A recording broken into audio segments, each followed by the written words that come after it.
तो पिछले वीडियो में हमने पढ़ा कि कॉलिजन थ्योरी क्या होता है। कॉलिजन थ्योरी क्या है कि अगर वहां पे प्रोडक्ट का फॉर्मेशन होना है तो उसके पहले रिएक्टेंट्स क्या करेंगे, कोलाइड करेंगे और उनके कॉलिजन के बाद एक कॉम्प्लेक्स बनता है और उस कॉम्प्लेक्स से उनको क्या मिलता है, प्रोडक्ट मिलता है। ठीक है। एक और चीज हमने पढ़ा था कि कॉम्प्लेक्स फॉर्मेशन के लिए उनको एक सर्टेन अमाउंट ऑफ एनर्जी चाहिए जिसको हम लोग बोलते हैं एक्टिवेशन एनर्जी। ठीक है। अब यहाँ पर देखो एक और टर्म आता है मॉलिक्यूलैरिटी ऑफ द रिएक्शन। मॉलिक्यूलैरिटी का मतलब ये तो नेम से क्लियर है, ये बता रहा है नंबर ऑफ मॉलिक्यूल्स। ठीक है। अगर एक कॉलिजन से प्रोडक्ट फॉर्मेशन हो रहा है तो उस कॉलिजन में जितने पार्टिकल्स, जितने मॉलिक्यूल्स क्या हो रहे हैं, कोलाइड हो रहे हैं, है ना, जितने लोग पार्टिसिपेट कर रहे हैं उसको हम लोग क्या बोलते हैं, मॉलिक्यूलैरिटी। ये क्या है, number of molecules which collide simultaneously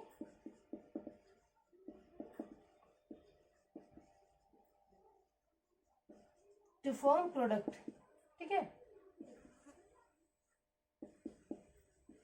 ये आपको क्या बता रहा है कि एक जो कॉलिजन हो रहा है उस कॉलिजन में कितने मॉलिक्यूल्स जो है वो क्या कर रहे हैं, पार्टिसिपेट कर रहे हैं। ठीक है। वो उस रिएक्शन की मॉलिक्यूलैरिटी होगी। जैसे अगर लिखा हुआ है 2A + B to C। ठीक है। एक रिएक्शन है 2A + B to C, मतलब अगर एट ए टाइम यहाँ पर A के 2 मॉलिक्यूल्स होंगे और B का 1 मॉलिक्यूल होगा तभी वह यहाँ पर क्या होगा, प्रोडक्ट का फॉर्मेशन होगा। ठीक है। अगर यहाँ पर क्योंकि रिएक्शन मिक्सचर में बहुत सारे A के मॉलिक्यूल है, बहुत सारे B के मॉलिक्यूल है, अगर यहाँ पर एक A और एक B आता है तो प्रोडक्ट का फॉर्मेशन नहीं होगा। एक A और 2 B भी आ जाता है तो भी प्रोडक्ट का फॉर्मेशन नहीं होगा। इसके लिए कंडीशन क्या है, जब A के 2 मॉलिक्यूल और B का 1 मॉलिक्यूल ये तीनों एक साथ साइमल्टेनियसली अगर कोलाइड करते हैं तभी वहां पर क्या होगा, प्रोडक्ट का फॉर्मेशन होगा। तो इस रिएक्शन के लिए मैं ये बोल सकती हूँ मॉलिक्यूलैरिटी ऑफ द रिएक्शन इज 3 हो गई। अगर कोई इक्वेशन लिखा हुआ है A + B to C तो यहाँ पे मॉलिक्यूलैरिटी हो जाएगी रिएक्शन की 2। अगर कोई लिखा हुआ है A to B तो मॉलिक्यूलैरिटी यहाँ पर क्या होगी, 1 होगी। ठीक है। समझ में आ गया। मॉलिक्यूलैरिटी क्या बताता है कि कितने मॉलिक्यूल्स रिएक्शन में मतलब या कॉलिजन में पार्टिसिपेट कर रहे हैं। ठीक है। अब अगर देखो कोई इक्वेशन ऐसा कुछ लिखा हुआ है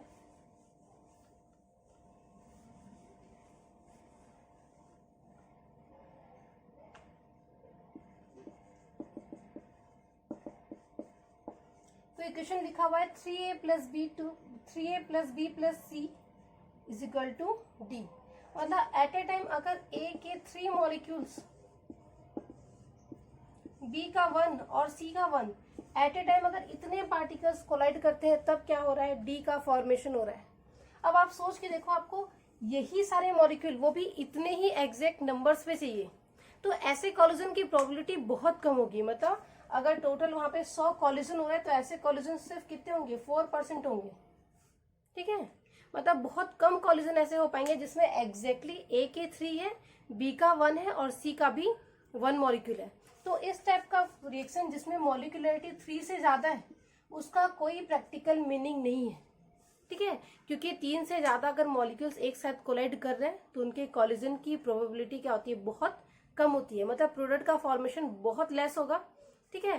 तो हम लोग ये बोल सकते हैं कि if molecularity of the reaction is greater than 3 there is no practical meaning of it. ठीक है। उस रिएक्शन का, उस मॉलिक्यूलैरिटी का कोई प्रैक्टिकल मीनिंग नहीं है अगर वहां पर क्या होगा, मॉलिक्यूलैरिटी 3 से ज्यादा होगी। ठीक है। अब 3 से ज्यादा मतलब ये रिएक्शन तो होना है लेकिन हम लोग बोल रहे हैं यहाँ पर मोलिकुलरिटी का कोई मतलब नहीं है। तो यहाँ पर ऐसा इसलिए हो रहा है क्योंकि अगर रिएक्शन में नंबर ऑफ मॉलिक्यूल्स 3 से ज्यादा है तो वो reaction generally more than 1 step में कंप्लीट होता है। ठीक है। हो सकता है पहले A + B से C बना होगा, फिर C + 2A से क्या बना होगा, D बना होगा। ठीक है। तो ये जो रिएक्शन है वो ओवरऑल रिएक्शन है, लेकिन एक्चुअल में जब हम इसका मैकेनिज्म देखते हैं, अगर एक्चुअल में हम लोग स्टेप बाय स्टेप अगर रिएक्शन को ऑब्जर्व करते हैं तो हम लोग ये देखेंगे कि ये रिएक्शन मोर देन 1 स्टेप में कंप्लीट हो रहा है। ठीक है। तो जिसमें मॉलिक्यूलरिटी कम होती है वो रिएक्शन जनरली सिंगल स्टेप में कंप्लीट हो जाते हैं। ठीक है। और बाकी के रिएक्शन हो सकता है कि मोर देन 1 स्टेप में कंप्लीट हो। तो हम लोग रिएक्शन को कैटेगराइज कर रहे हैं elementary reactions and complex reactions. Elementary reaction हम लोग उसको बोलेंगे जो सिंगल स्टेप में कंप्लीट होता है, ठीक है।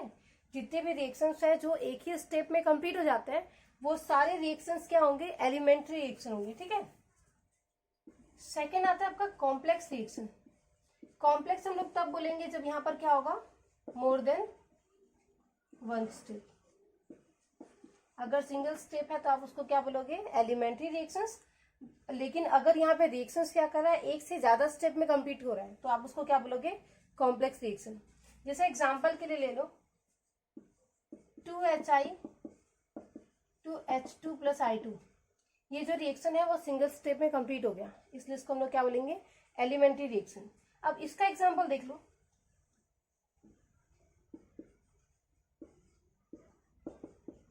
अगर मैं हाइड्रोजन पेरोक्साइड का डिकम्पोजिशन करवाती हूँ तो मेरे को यहाँ पे आयोडीन माइनस ये आयन चाहिए एज अ कैटेलिस्ट, तो ये पहले कन्वर्ट होगा H2O + IO माइनस, ये IO माइनस आयन जो यहाँ पे आ रहा है ये फिर इसके साथ रिएक्ट करता है और ये बनाता है H2O + I माइनस + O2, और जो आप दोनों इक्वेशन को ऐड करोगे तो ये कैंसिल हो जाएगा, I minus I minus IO minus IO minus, क्या बचेगा H2O2, twice H2O2 gives twice H2O + O2। तो यहाँ पर देखो ये जो लास्ट वाला इक्वेशन है, decomposition of hydrogen peroxide into water, ये 2 स्टेप में कंप्लीट हो रहा है, ठीक है। इन 2 स्टेप में कंप्लीट हो रहा है ये वाला रिएक्शन, इसलिए इस रिएक्शन को हम लोग क्या बोलेंगे, कॉम्प्लेक्स रिएक्शंस। क्लियर है, जो सिंगल स्टेप में होते हैं वो एलिमेंट्री है और जो मोर देन वन स्टेप में होते हैं वो कॉम्प्लेक्स होते हैं। कॉम्प्लेक्स रिएक्शन को आप हमेशा एक ओवरऑल रिएक्शन निकाल सकते हो। तो अगर जो रिएक्शन है वो मोर देन वन स्टेप में कंप्लीट हो रहा है तो उन सारे स्टेप्स को अपन ऐड करके एक ओवरऑल रिएक्शन लिख सकते हैं यहाँ पे, ठीक है। तो ये अपन जब भी लिखते हैं ओवरऑल रिएक्शन लिखते हैं इसका, है ना। लेकिन अगर उसका मैकेनिज्म पूछता है तभी आप उसको क्या कर सकते हो, ऐसे डिफरेंट स्टेप्स में डिवाइड करते हो। अब इसमें से देखो ये जो रिएक्शन है वो 2 स्टेप में कंप्लीट हुआ है और इन दोनों स्टेप्स की स्पीड अलग अलग है, ठीक है। जो 2 रिएक्शन है दोनों की स्पीड क्या है, अलग अलग है। इसमें से फर्स्ट वाला जो स्टेप है वो स्लो है और सेकेंड वाला जो स्टेप है वो क्या है, फास्ट। रिएक्शन का स्पीड है वो डिपेंड करता है इसके स्लो वाले स्टेप पे, ठीक है। जब तक इसका स्लो वाला स्टेप कंप्लीट नहीं होता तब तक रिएक्शन कंप्लीट नहीं होगा, ठीक है। अब आप एज्यूम करो कि आप एक कार डिजाइन कर रहे हो, आप एक कार बना रहे हो, ठीक है, और उस कार के जो डिफरेंट पार्ट है वो अलग अलग लोग बना रहे हैं और आपको लास्ट में कार असेंबल करनी है, ठीक है। अब आपका कार का जो असेंबलिंग है, कार का जो फॉर्मेशन है वो डिपेंड करता है किसके ऊपर, उस बंदे पे डिपेंड करता है जो सबसे धीरे काम कर रहा है, क्योंकि जब तक उसका पार्ट कंप्लीट नहीं होता तब तक आप अपनी कार नहीं बना पाओगे, ठीक है। तो वैसे यहाँ पर भी है कि जो रिएक्शन का रेट है वो सबसे स्लो वाले स्टेप पे डिपेंड कर रहा है। आप रिले रेस का भी एग्जांपल दे सकते हो, रिले रेस आपको पता होगा जिसमें 4 लोग पार्टिसिपेट करते हैं। तो उस रेस में जो सबसे स्लो वाला बंदा है अगर वो अच्छे से नहीं भागेगा तो आपका जो जीतने का वो चांसेस है वो क्या हो जाएगा, कम हो जाएगा, है ना। तो यहाँ पर जो इसकी स्पीड है ओवरऑल रिएक्शन की वो डिपेंड करती है किस पे, सबसे स्लोएस्ट स्टेप पे डिपेंड करती है और इस स्टेप को हम लोग बोलते हैं rate determining step,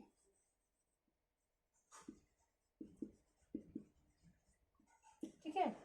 rate determining step क्या है, slowest step of the complex reaction, ठीक है। तो ये हो गया इसका क्या, रेट डिटरमाइनिंग स्टेप। अब यहाँ पे हमको एक चीज मिल रही है, देखो इस रेट डिटरमाइनिंग स्टेप का जो भी यहाँ पर मॉलिक्यूलरिटी होगी इसकी वो बताता है ओवरऑल रिएक्शन का ऑर्डर। जैसे इसकी मॉलिक्यूलरिटी देखो यहाँ पर 2 है, एक इसका मॉलिक्यूल है एक इसका मॉलिक्यूल है, तो यहाँ पर इसकी मॉलिक्यूलरिटी क्या है, 2, तो ओवरऑल रिएक्शन का ऑर्डर भी क्या होगा, 2 होगा, ठीक है। अब देख लो ऑर्डर और मॉलिक्यूलरिटी में डिफरेंस क्या है।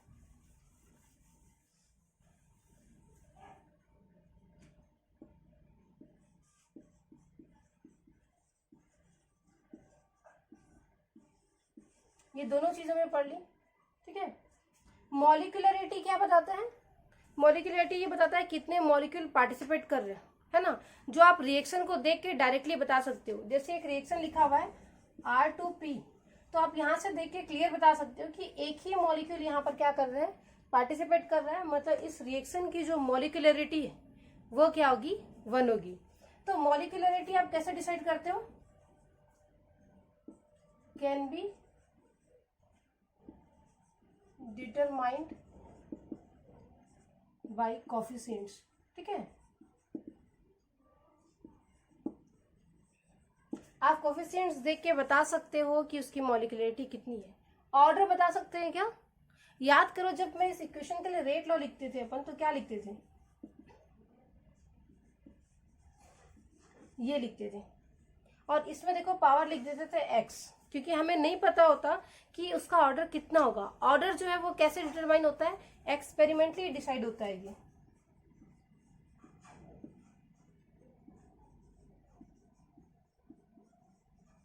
Can be determined experimentally. ठीक है, आप रिएक्शन देख के नहीं बता सकते कि उसका ऑर्डर कितना होगा।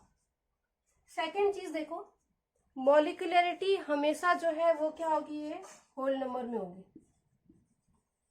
ठीक है, मॉलिक्यूलरिटी हमेशा क्या होगी? होल नंबर में होगी, और can not be equal to 0, मतलब 1 2 3 4 हो सकती है, 0 नहीं होगी। क्योंकि आप क्या होगा, रिएक्शन में या तो मॉलिक्यूल पार्टिसिपेट कर रहे हैं या तो नहीं कर रहे हैं। नहीं कर रहे हैं मतलब रिएक्शन नहीं हो रहा, मतलब मॉलिक्यूलरिटी कभी भी वहां पे 0 नहीं होगी। यहाँ पे मॉलिक्यूलर जो ऑर्डर है वो क्या हो सकता है? 0 हो सकता है, और फ्रैक्शन में भी हो सकता है। ठीक है, किसी का पावर हाफ भी हो सकता है, 1/3 भी हो सकता है, लेकिन मॉलिक्यूलरिटी कभी भी फ्रैक्शन में नहीं होगी। क्योंकि मॉलिक्यूल पूरा ही अगर कोलाइड करे तो पूरा मॉलिक्यूल करेगा ना, आधा मॉलिक्यूल तो कोलाइड नहीं कर सकता। ठीक है, इसलिए मॉलिक्यूलरिटी कभी भी फ्रैक्शन में नहीं होगी, कभी भी 0 नहीं होगी। और ऑर्डर 0 में भी हो सकता है, फ्रैक्शन में भी हो सकता है। तो ये डिफरेंस है दोनों में। और एक रिलेशन इसमें हम लोग देखे थे कि अगर एक कॉम्प्लेक्स रिएक्शन है तो उसका जो सबसे स्लो स्टेप है उसकी मॉलिक्यूलरिटी क्या बताएगा? ऑर्डर बताएगा। किसका? पूरे रिएक्शन का। ठीक है,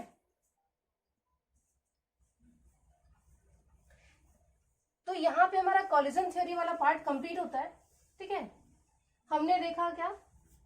हम पढ़ रहे थे factors affecting rate of reaction. उसमें हमने सबसे पहले पढ़ा कॉन्सेंट्रेशन, फिर हमने पढ़ा टेम्परेचर, और नेक्स्ट हम लोग को क्या पढ़ना है? Effect of catalyst.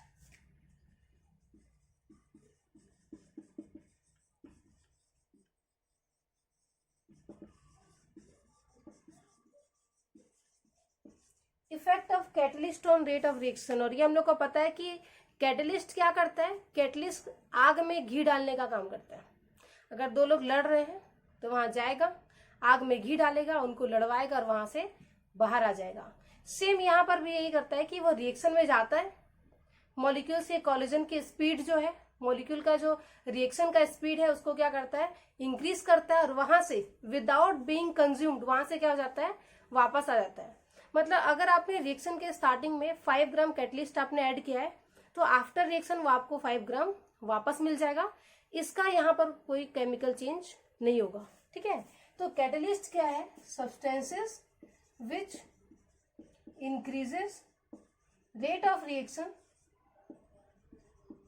without undergoing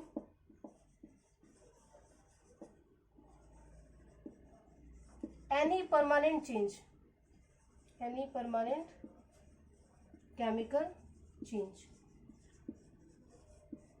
ठीक है, मतलब इसमें जो है हो सकता है वो रिएक्शन में पार्टिसिपेट करे भी, है ना, लेकिन आफ्टर रिएक्शन वो आपको उसी फॉर्म में मिलेगा जिस फॉर्म में आप उसको क्या किए थे? ऐड किए थे। ठीक है, जैसे कि एग्जांपल देखो, अगर आप लेते हो डीकम्पोजिशन ऑफ हाइड्रोजन पेरोक्साइड, तो ये बनाता है वाटर प्लस ऑक्सीजन। ठीक है, ये रिएक्शन अभी हमने देखा था कॉम्प्लेक्स रिएक्शन में। तो यहाँ पे आप वाटर लिए, ये डिकम्पोज हाइड्रोजन पेरोक्साइड लिए, ये डिकम्पोज होके क्या दिया? वाटर दिया। ठीक है, इसके लिए आप यहाँ पर कैटलिस्ट क्या ले रहे थे? I- ion. तो उस रिएक्शन में याद करो कि जब आप I- ऐड करते हो तो आफ्टर रिएक्शन आपको I- आयोडाइड आयन जो है वो आपको वापस मिल जाता है। ठीक है, एक और एग्जांपल देखो,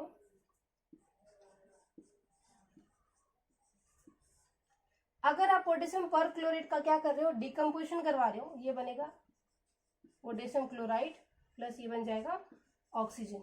ठीक है, नॉर्मली अगर आप इस रिएक्शन को करवाते हो तो आपको बहुत ज्यादा टेम्परेचर की जरूरत पड़ती है। ठीक है, यहाँ पर आप इसको हीट कर रहे हो तो आपको क्या चाहिए? बहुत हाई टेम्परेचर चाहिए इसको डिकम्पोज करने के लिए। लेकिन अगर मैं वहां पे स्मॉल अमाउंट ऑफ डाल दूं हाइड्रोजन, स्मॉल अमाउंट ऑफ अगर हम उसमें ऐड कर रहे हैं मैग्नीज ऑक्साइड, ठीक है, मैग्नीज डाइऑक्साइड अगर आप ऐड कर रहे हो थोड़ा सा, तो यही रिएक्शन क्या होगा, नॉर्मल टेम्परेचर पे, मतलब आपको क्या करना पड़ेगा, आप टेम्परेचर को ज्यादा नहीं लेना पड़ेगा, ठीक है, आप थोड़ा सा वार्म भी करोगे तो ये क्या हो जाएगा, डिकम्पोज हो जाएगा। तो वो देखो यहाँ पर इसका काम क्या है, ये रेट ऑफ रिएक्शन को क्या कर रहा है, फास्ट कर रहा है। इसके डालने के बाद रिएक्शन और इजीली हो जाता है, ठीक है। तो कैटलिस्ट क्या करते हैं, रेट ऑफ रिएक्शन को इनहेंस करते हैं, फास्टर करते हैं, ठीक है। अब हम लोग को ये देखना है कि ये फास्टर कैसे करते हैं।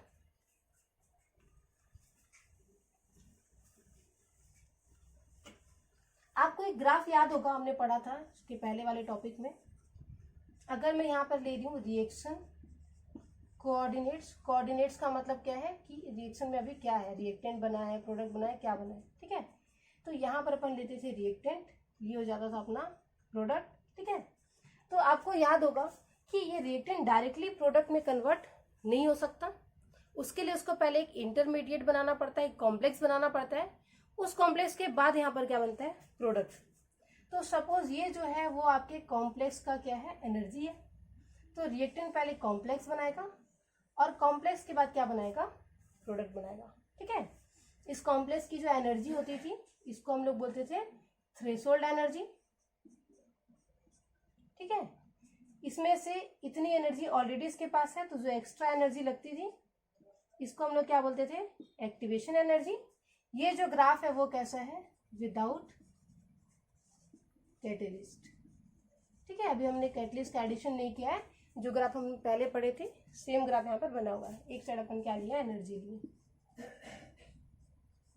अब कैटलिस्ट का क्या रोल है, कैटलिस्ट क्या करता है, अगर आप यहाँ पर कैटलिस्ट डालोगे तो ये जो ये पाथ से गया था यहाँ पे प्रोडक्ट में, कैटलिस्ट उस पाथ को थोड़ा चेंज कर देता है, ठीक है। और कैटलिस्ट जिस पाथ को फॉलो करता है वहां पर एक्टिवेशन एनर्जी की वैल्यू बहुत कम लगती है। सपोज कैटलिस्ट डालने के बाद ये ऐसा बन गया, ठीक है। पहले ये ऊपर वाले पाथ को फॉलो कर रहा था, अब ये इस वाले पाथ को फॉलो कर रहा है, ठीक है। तो अब एक्टिवेशन एनर्जी इसको कितनी लगी, सिर्फ इतनी। एक्टिवेशन एनर्जी कम हो गई है तो पार्टिकल्स क्या होंगे, ज्यादा से ज्यादा रिएक्शन में पार्टिसिपेट करेंगे, क्योंकि आपको पता है कि रिएक्शन में पार्टिसिपेट करने के लिए उनको एक्टिवेशन एनर्जी चाहिए। तो अगर मैं एक्टिवेशन एनर्जी को कम कर दूं तो क्या होगा, ज्यादा पार्टिकल क्या करेंगे, रिएक्शन में पार्टिसिपेट कर पाएंगे, ठीक है। ये नीचे वाला जो ग्राफ है वो क्या है, इसको ये डैश कर लो, ये क्या है, विथ कैटलिस्ट। अब हमको ये देखना है कि कैटलिस्ट ने इसका पाथ चेंज कैसे किया, ठीक है, क्योंकि जो कॉम्प्लेक्स बन रहा था उसकी एनर्जी तो इतनी थी, तो कैटलिस्ट डालने के बाद उसका पाथ कैसे चेंज हो गया, वो क्यों चेंज हुआ। देखो, जब नॉर्मली अगर आप क्या करते हो, A प्लस B2 आपको क्या बनाना है, प्रोडक्ट बनाना है, ठीक है। तो ये क्या करता है, पहले एक कॉम्प्लेक्स बनाता है, फिर कॉम्प्लेक्स से क्या बनता है, प्रोडक्ट बनता है ना। ये नॉर्मल, ठीक है, बिना कैटलिस्ट के ऐसा चलता है प्रोसेस। लेकिन अगर मैं यहाँ पर एक कैटलिस्ट डाल दूं, सी यहाँ पर क्या है, कैटलिस्ट है, तो अब ये जो कैटलिस्ट है वो भी क्या करता है, कॉम्प्लेक्स फॉर्मेशन में पार्टिसिपेट करता है, और ये दोनों एक कॉम्प्लेक्स बनाते हैं, उसके बाद ये बनाता है प्रोडक्ट, और ये कैटलिस्ट वापस मिल जाता है। समझ में आया कैटलिस्ट का क्या काम है। ये सब कुछ नॉर्मल चल रहा था, A और B आते थे, कॉम्प्लेक्स बनाते थे, प्रोडक्ट बनता था। लेकिन जब यहाँ पर C आता है, कैटलिस्ट आता है, तो ये कैटलिस्ट क्या करता है, A B के साथ मिक्स हो जाता है, और ये फिर एक नया कॉम्प्लेक्स बनाते हैं, और उसके बाद क्या बनता है, प्रोडक्ट बनाता है, ठीक है। इस कॉम्प्लेक्स की थ्रेशोल्ड एनर्जी इस कॉम्प्लेक्स से कम है, ठीक है। इस कॉम्प्लेक्स की थ्रेशोल्ड एनर्जी इतनी थी, नए वाले कॉम्प्लेक्स की थ्रेशोल्ड एनर्जी इतनी है, इसलिए एक्टिवेशन एनर्जी रिड्यूस हो गई। समझ में आया कि कैटलिस्ट एक्चुअल में क्या कर रहा है। कैटलिस्ट क्या कर रहा है, एक नया कॉम्प्लेक्स बना रहा है विथ लोअर थ्रेशोल्ड एनर्जी, ठीक है। जो नया कॉम्प्लेक्स बन रहा है उसकी थ्रेशोल्ड एनर्जी कम है, इसलिए एक्टिवेशन एनर्जी कम लगेगी, रेट ऑफ रिएक्शन क्या हो जाएगा, फास्टर हो जाएगा। क्लियर है ना। अब देख लो, अभी भी आपको थोड़ा सा अजीब लग रहा होगा कि टेम्परेचर क्या करता है और कैटलिस्ट क्या करता है, इन दोनों का डिफरेंस क्या है। देखो, डिफरेंस ये है, अगर मैं इफेक्ट ऑफ टेम्परेचर देखूं और मैं देखूं इफेक्ट ऑफ कैटलिस्ट,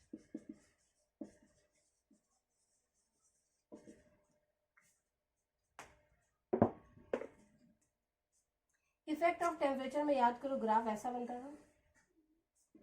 एक साइड हम लोग लेते थे क्या, number of fraction of molecules लेते थे, ठीक है। एक साइड हम लोग लेते थे एनर्जी, ये आपकी होती थी क्या, एक्टिवेशन एनर्जी। ये ग्राफ बनता था क्या, टी टेम्परेचर पे, टी डिग्री सेल्सियस पे, ठीक है। इतने पार्टिकल्स रिएक्शन में पार्टिसिपेट कर रहे थे। अगर आप इस ग्राफ का क्या बढ़ाते हो, टेम्परेचर बढ़ाते हो, तो ग्राफ कुछ ऐसा हो जाता है, टी प्लस 10 डिग्री सेल्सियस पे, है ना। अब इस पार्टिकल के पास भी क्या एक्टिवेशन एनर्जी है, ये एक्टिवेशन एनर्जी है ना। पहले इतने के पास थी एक्टिवेशन एनर्जी, टेम्परेचर बढ़ाने के बाद इतने पार्टिकल्स के पास भी आ गई एक्टिवेशन एनर्जी, तो क्या हो गया, प्रोडक्ट का फॉर्मेशन बढ़ गया। इफेक्ट ऑफ कैटलिस्ट क्या करता है, ये एनर्जी है, ये NE by fraction of molecules है, ये ग्राफ था, ये था activation energy without addition of catalyst. इतने पार्टिकल्स जो है वो सिर्फ क्या कर रहे थे, प्रोडक्ट में पार्टिसिपेट कर रहे थे, इधर के नहीं कर पा रहे थे। कैटलिस्ट ऐड करने के बाद आप एक्टिवेशन एनर्जी कम कर दिए, EA-, एक नया एक्टिवेशन एनर्जी है। अब ये वाले पार्टिकल्स के पास भी क्या आ गया, एक्टिवेशन एनर्जी आ गया, तो ये भी रिएक्शन में पार्टिसिपेट कर रहे हैं। इन दोनों ग्राफ में डिफरेंस क्या है देखो। आप मान लो कि एक्टिवेशन एनर्जी जो है वो है पासिंग मार्क्स, 23 नंबर है वो, ठीक है। अगर बच्चे के पास 23 मार्क्स है तो वो नेक्स्ट क्लास में जाएगा, नहीं तो वो नहीं जाएगा। यहाँ पर देखो हम क्या कर रहे थे, ये आपका था पासिंग मार्क्स, इतने बच्चे जा रहे थे आगे। अब क्या किए, आपने बच्चों को क्या किया, मोटिवेट किया, ठीक है। मोटिवेट किया, उनको और अच्छे से पढ़ाया, तो क्या हो गया, ज्यादा बच्चे जो है क्या किए, पासिंग मार्क्स से ज्यादा नंबर लाने लग गए, ठीक है। अब इन बच्चों के पास भी पासिंग मार्क्स आ गया, तो ये बच्चे भी क्या कर रहे हैं, नेक्स्ट क्लास में जा रहे हैं, ठीक है, ज्यादा बच्चे पास हो गए। यहाँ पर क्या हुआ देखो, यहाँ पर ये था आपका पासिंग मार्क्स, इतने बच्चे जा रहे थे नेक्स्ट क्लास में। अब इस केस में हमने बच्चों को मोटिवेट नहीं किया, यहाँ पे हमने क्या किया, पासिंग मार्क्स कम कर दिए, ठीक है। बच्चे वैसे ही हैं, उतने ही गधे हैं, लेकिन हमने क्या किया, उसका जो पासिंग मार्क्स है उसको कम कर दिया, तो बहुत सारे बच्चे क्या हो गए, पास हो गए। दोनों में ज्यादा बच्चे पास हो रहे हैं, है ना। दोनों में यहाँ पर क्या हो रहा है, ज्यादा प्रोडक्ट का फॉर्मेशन हो रहा है। डिफरेंस ये है कि यहाँ पे एक्टिवेशन एनर्जी जो है वो सेम है, लेकिन हम लोग क्या कर रहे हैं, सारे मॉलिक्यूल्स की एनर्जी को बढ़ा रहे हैं, इसलिए ज्यादा मॉलिक्यूल्स के पास एक्टिवेशन एनर्जी है। यहाँ पे मॉलिक्यूल की एनर्जी सेम है, लेकिन हम एक्टिवेशन एनर्जी को कम कर रहे हैं, इसलिए क्या होगा, ज्यादा प्रोडक्ट का फॉर्मेशन होगा, ठीक है। अब इसमें से क्वेश्चन जनरली आते कैसे, इसमें क्वेश्चन जनरली ये आते हैं कि कैटलिस्ट डालने से एक्टिवेशन एनर्जी में क्या चेंज आएगा, ठीक है। Effect of catalyst on temperature अगर पूछता है,